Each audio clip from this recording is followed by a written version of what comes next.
Цената на струјата за домаќинствата засега останува иста. ЕСМ повторно понуди 62 евра за мегават час. Електрани во понудата до EVN Home навеле и дека тие како компанија целосно ќе ги покриваат потребите од електрична енергија.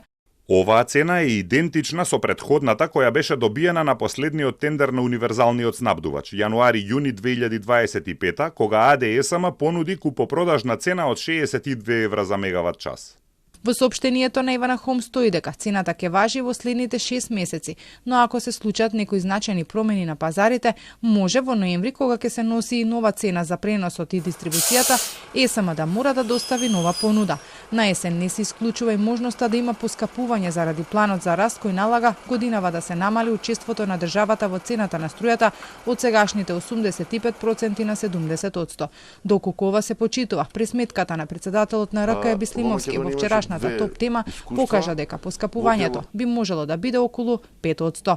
Ако 30% од потребите на домаќинствата не се обезбедат од ЕСМ по цена од 62 евра, туку се обезбедат по пазарна цена, која што ја кажав е 110-120%, вака некако приближно тоа влијае на крајната цена зголемување до околу 5%.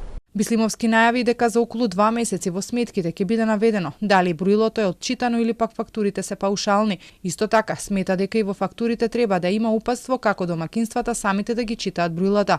Ова би било додека сегашните не се заменат со паметни броила за кои електродистрибуција би имале рок од околу 7 години од носењето на одлуката за тоа. Сепак не се исклучува можноста овој рок да се намали. Состојбата со паушалните сметки ескалираше зимава кога доста граѓани се пожалија на зголемени фактури пошто регулаторна побара да бидат испорачани нови.